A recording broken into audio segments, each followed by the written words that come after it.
Welcome to Moments with Marianne. I'm so delighted we're spending this time here today. We have a very empowering show coming right up with special guest Barbara-Berger, and she's here today to share with us her new book, The Road to Power, Fast Food for the Soul. Now, Barbara was born in America, and she's the best-selling author of 15 self-empowerment books, which have been translated into 30 languages. Now, Barbara lives in Copenhagen, Denmark, where she works as a coach, helping people around the globe into alignment with their own true power. So let's welcome to the show, Barbara-Berger. Thank you. Thank you so much for inviting me. What a pleasure it is to have you here. I mean, my goodness, your book is getting such great reviews. You have to be so proud. I am. It's so wonderful that so many people have been so inspired by this book. And I have gotten so many hundreds and hundreds of emails and letters from people from around the world telling me that this was the book that did it for them, that helped them change their lives, get their lives back on track. So it's very, very, very exciting for me. Well, why don't you share with our listeners what inspired you to write this book? Well, before I talk about that, let me just say what the book is about briefly, because this is a book about the power of the mind. It's called The Road to Power. So we're talking about understanding the amazing powers of our own minds and how we can use this power more wisely. So that's what this book is about.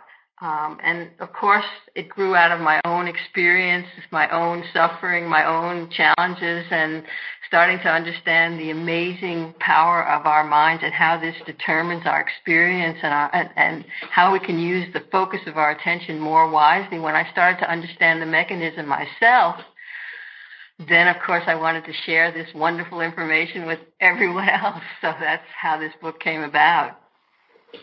And so when you look at the inspiration behind this book, was it really just the work that you've been doing during this time, and it's something that people that you're working with really needed to know?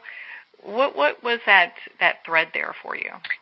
Well, actually, if you really would like the story of how it came to me, the book came to me in a very, very unexpected way. At the time that it came to me, I was a single mother, 3 children, and I had a very stressful job, and I was working really, really hard.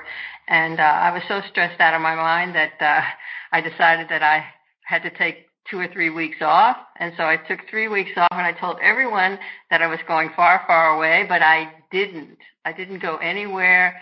And instead, now I live in Copenhagen, Denmark, and north of this beautiful city, Copenhagen, there are a lot of beaches and woods. And so for every day for 3 weeks, I went north to the beaches and to the woods, and I went by myself, and I prayed and I meditated, and my whole system calmed down. And by the end of the 3 weeks, actually on the very last day of the 3 weeks, I was sitting on the beach in the evening, completely alone, and it was as if I heard a voice. I got knocked on the head, and I heard a voice, and the voice said, "Barbara, you're going to write a book. Take out a piece of paper." And of course, I've never had an experience like this before, so I was kind of shocked. So I took out a piece of paper, and actually this voice dictated the whole book to me. The voice said, the name of the book is going to be The Road to Power, and the first chapter is going to be The Power of, and then it said the name of the chapter, and it's going to be about this, and the next chapter is, and the whole book was dictated to me. And then when it got done dictating the book, it said, go home and write it. And I thought, okay. And so I did. I went home and I wrote it, all this information down, and it was a very easy book to write. It just sort of flowed through me and came out. And then I sent it to my publisher in Denmark, here where I live. I had written several books before, and I was quite a well-known writer before this book came to me. And my publisher rejected it and said that it was way too simplistic. Nobody would believe this stuff, that it was fast food for the soul. That's how I actually got the subtitle. It was the criticism of the publisher. And then I decided that, then I sent it to some other publishers. Nobody would publish it. And so I decided that since this was such an interesting book and the way that it came to me, that the universe delivered it to me, that I would publish it myself. And then I figured, well, I'll print 1,000 copies, and if nobody buys it, at least I can give it away to my friends. But at the same time, I've been working all my life as a coach and a mentor. One of the people I was mentoring was Denmark's most famous woman writer. She was in the hospital with cancer, and I gave her the manuscript to this book because I thought the information in the book would help her. And she lay in the hospital, and she read it, and interesting the way the universe works, the synchronicity. The day that I got the 1,000 copies from the printer, she came out of the hospital, and then she wrote a full-page article about how fantastic this book was, which came on the front page of the Sunday section of the biggest newspaper in Denmark. And then it was like, okay. And so then the book became a bestseller here in Scandinavia, and now it's published all over the world in 30 languages. So this book has its own life. It has its own magic, and it finds people, and it just changes their lives. It does. Well, it's so interesting, the journey that, different books take, and I'm so glad that you took the time to share that with us, because I think a lot of times there's so much magic that comes with that journey that people really don't understand. It's like, this book has its own energy, it's got its own journey. Exactly. And it's doing what it's supposed to do. I mean, in some ways I feel like it just came through me, but it has its own life. I mean, the people who find it, it's just so interesting, the kind of letters I get. People tell me they, it fell out of a bookshelf on their head, or they saw it on a table, or, I mean, it is exactly as you say. It has its own power. So, yeah. The book was, because it sounds like it really was kind of channeled to you in many ways. Yes, exactly. That's what I think today. I mean, at the time, I wasn't familiar with channeling. I didn't know about that mechanism. But when I look back at it today, I think the fact that I had made myself so quiet and empty after having been so stressed, that I was sort of I had created that empty space where information and energy could come to me that was very pure and very clear. Which is why actually one of the chapters in the book is about, there's several chapters about this, but about the power of releasing and making space in your life and opening yourself up to new inspiration. So that's actually what I did then, without even consciously being aware that I was making myself ready for that. It sounds like you were going through the process of this book, and during your journey, you talk in your book about, taking control of your words and the power of it. And it's really interesting because a lot of times people don't really understand how important that is. Yeah. That's one of also the very powerful chapters in the book. So in other words, the basic premise is, again, so our listeners can, the basic premise, that sort of the theme of the whole book, is that the power of our attention, the way we focus our minds, that is what determines our experience. You could say that reality is what it is. I mean, things happen, people show up in your lives, but that each one of us, the way that we relate to, the way that we hold what's happening, the way that we interpret it, that's what determines our experience. So in other words, in every situation, we always have a choice about how we're going to hold what's happening. In other words, are we focused on, I say, are you problem-oriented or are you solution-oriented? In other words, are you focusing on everything that can go wrong because this person showed up or because you're in this situation? Or are you focusing on, how you can make it better, the potential, all the possibilities, all the good in the situation? So this whole book is about, every chapter are different examples and different ways of learning to understand how to take control of your focus. So that's sort of the key theme of the whole book. Is the focus. Yeah, because the book is about that, becoming more and more aware that each one of us, we are the only thinkers in our mind.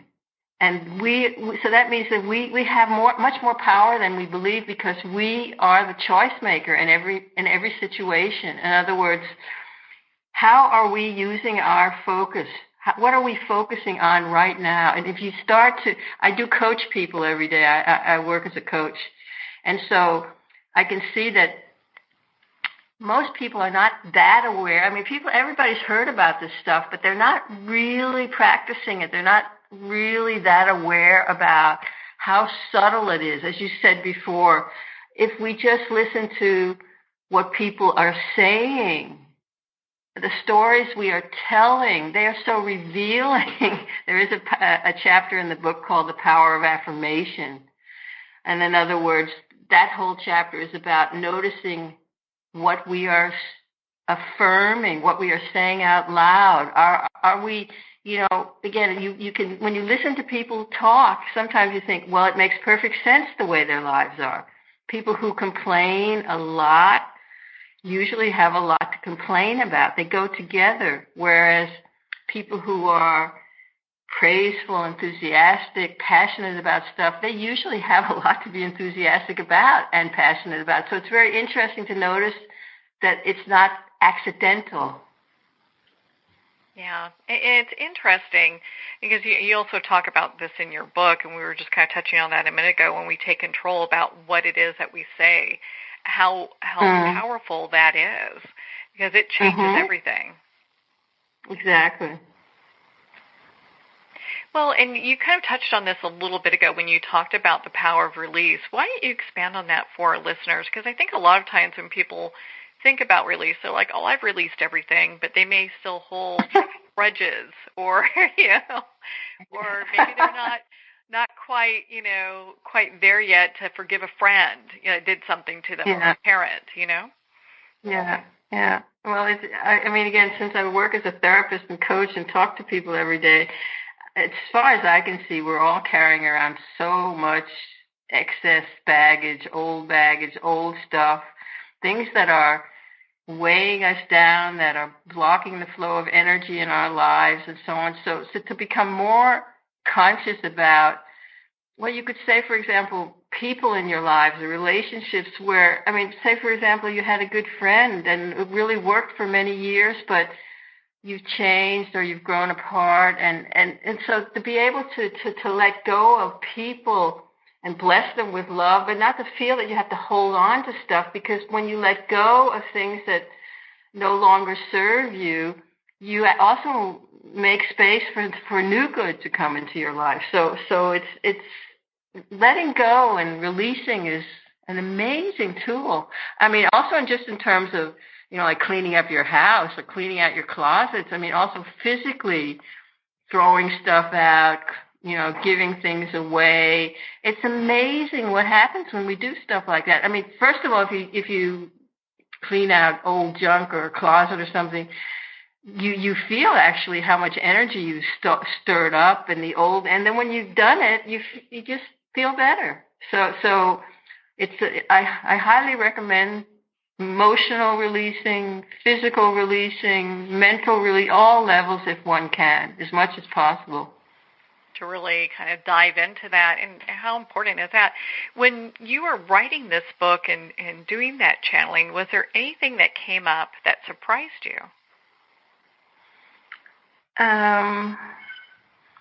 Not really. In the sense, it surprised me in the sense that that the information was presented so clearly. I had been working on these things and had been familiar with a lot of it, but the force of it, the clarity of it, the explanation, the way it's presented. When you read the book, you will see. You've looked at it. I know it has a force behind it, which is so undeniable. It just sort of moves along. Yeah. So I think that was the most amazing thing about the experience for me, that it was delivered to me, it was packaged, it was clear, just the writing of it was so easy too. It just, there it is. Yeah. Well, it's interesting when people do channeling. Sometimes they're surprised by the information that shows up, or it just already resonates with them, and they're like, "Oh yeah, of course." that makes sense. Mm-hmm. Well, I understand what you're saying, because later on, I had led a meditation group for many years. Every week, people came, and there, to my great surprise, I did start to channel in the way that you're talking about now. I was the leader of this meditation group, and in the beginning, it was, just guiding the people about breathing and relaxing and focusing their attention in different ways.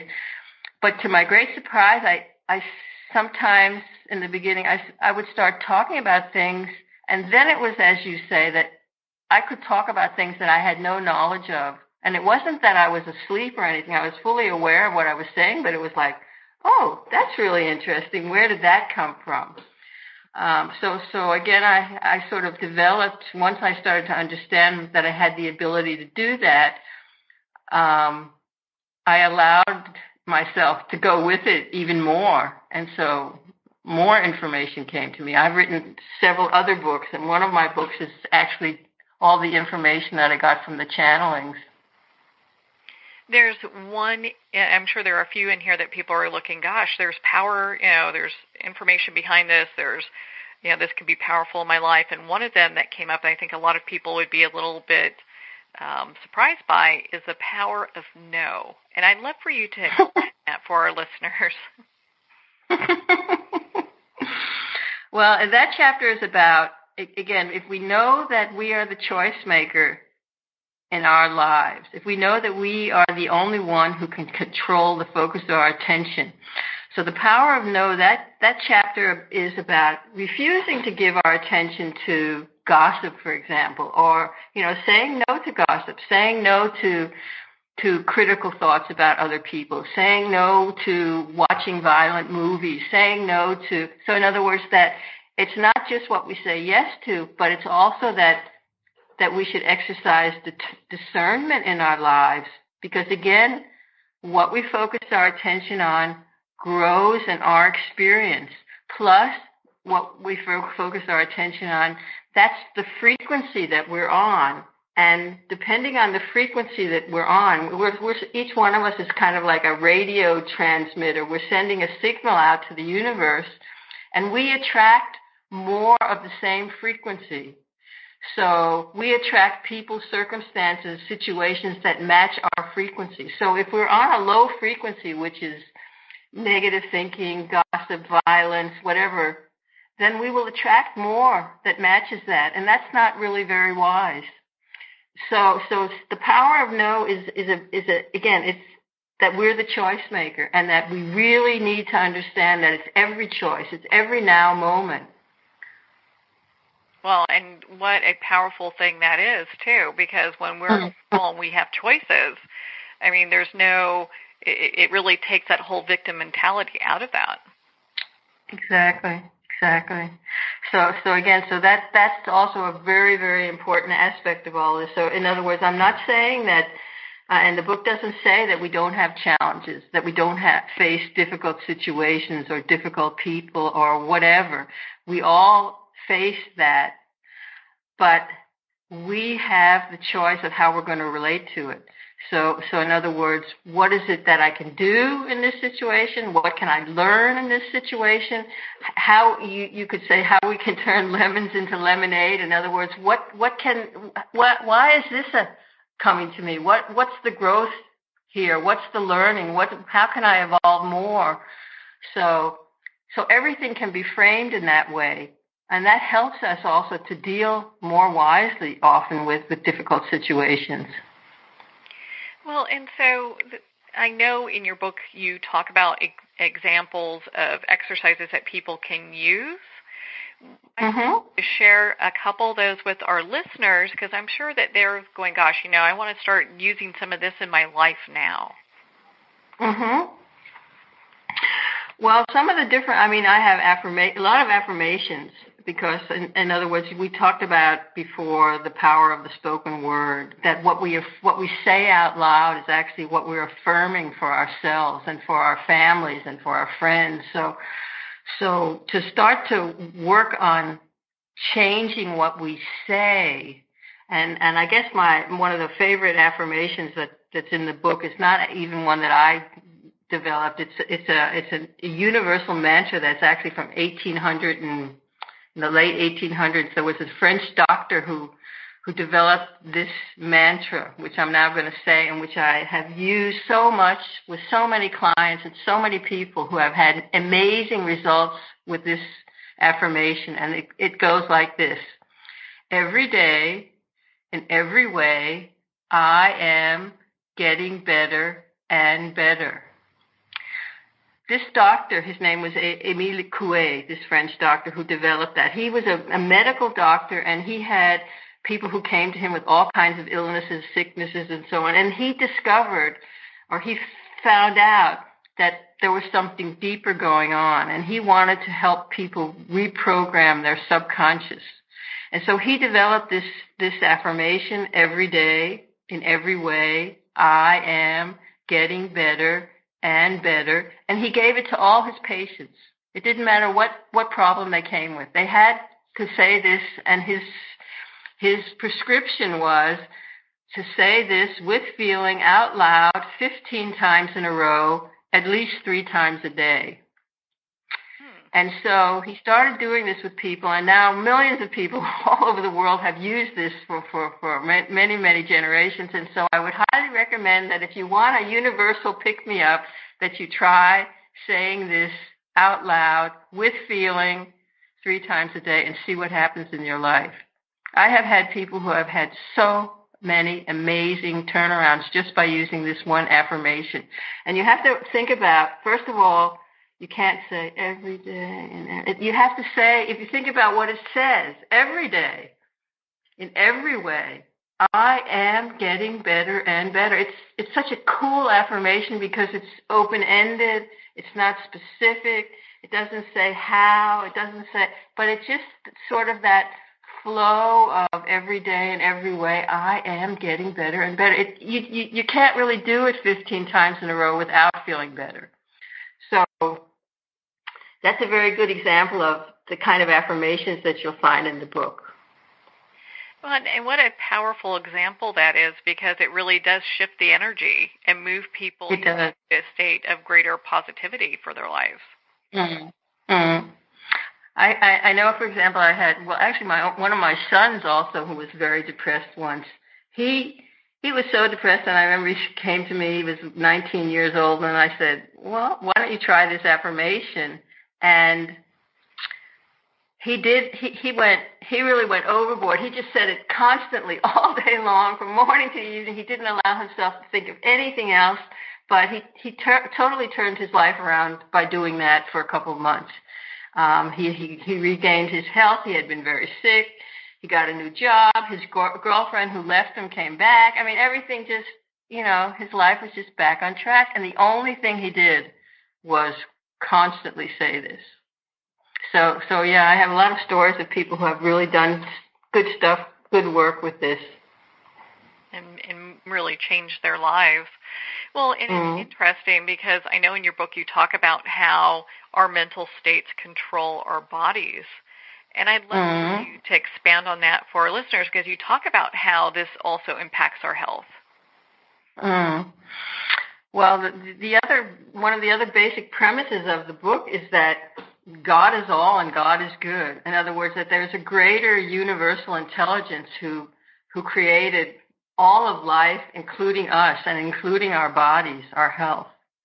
And so this all-powerful universal intelligence is here and is working in and through us, but with our negative thinking and the way we've been programmed, a lot of us, that we block the natural goodness from doing its healing work in and through our bodies. So, I mean, I've written a lot of other books where I go in more detail and explain how this mechanism works, but briefly you could say that the great universal intelligence, the intelligence of our physical bodies, if you think about it, that, for example, your heart is beating by itself. Your heart is beating all night long. You don't sit up in bed and tell your heart to beat. It does it by itself, and your food is getting digested by itself, and your lungs are, so the body is doing itself. There's a greater intelligence that created it, and that's running it right now.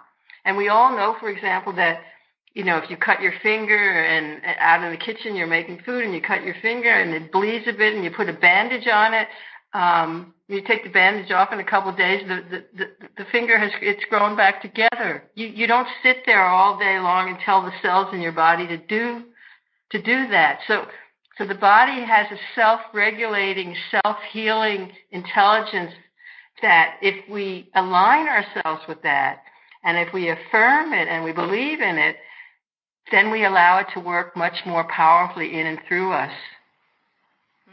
So that's this whole thing about how our mental focus, how our mental states can either positively or negatively affect the body's ability to take care of itself. Well, and what just a great example that is, because people can really visualize that and understand the body is going to do what the body is going to do, and we can impact it also with our words and our Well, there's another chapter where there's in this book that was called The Power of No Age, which is also about this mechanism of how we program ourselves, how we have these conditioned responses and ideas about the so-called aging process. And that chapter is called The Power of No Age, and it starts off with the question, who would you be if you didn't know your age? And I find that when I work with people, we are so programmed to believe that the body's going to be like this when you're 20, and then it's going to be like this when you're 30, and then when you're 40, and then when you're 50, and when you're 60. So we have a whole sort of built-in set of expectations with every age, which is also very limiting. Because the reality is, if you look at people age very differently. And people, so there's some other factor besides the passage of time. But because we identify or are programmed to believe that the body declines with the passage of time, then life becomes a self-fulfilling prophecy. So again, it's the power of our focus.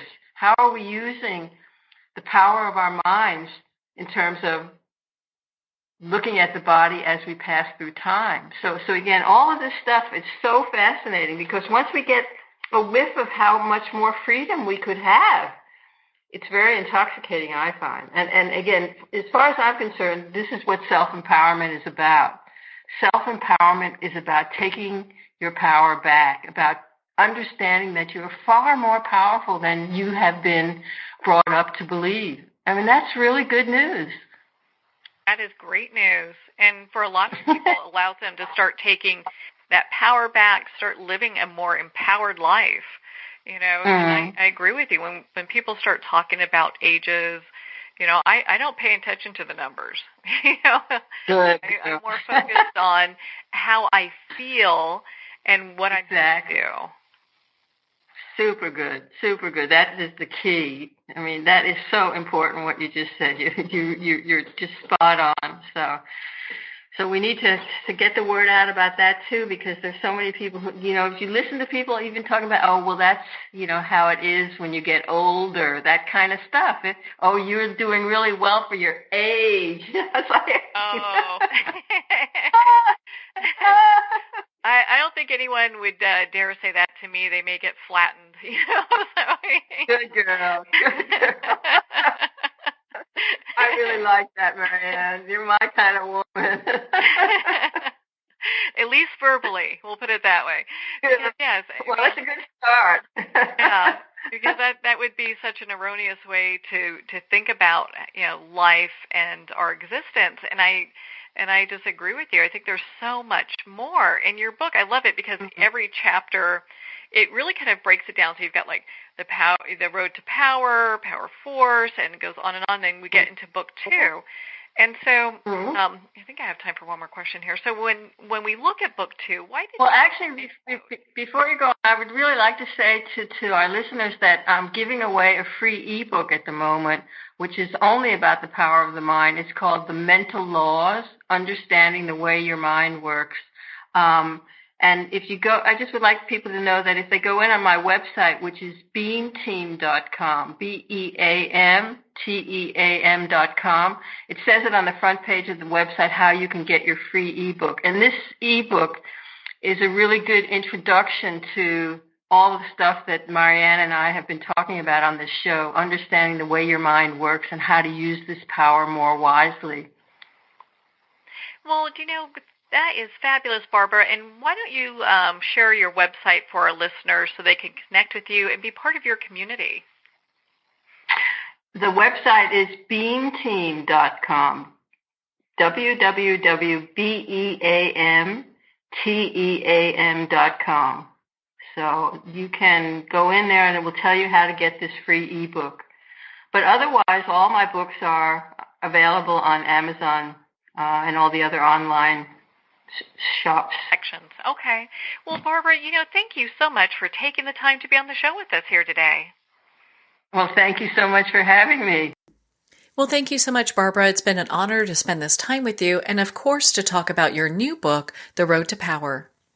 Well, we're at the end of our time today. I would like to thank everyone for tuning in. You're listening to Moments with Marianne. And remember, make every moment count.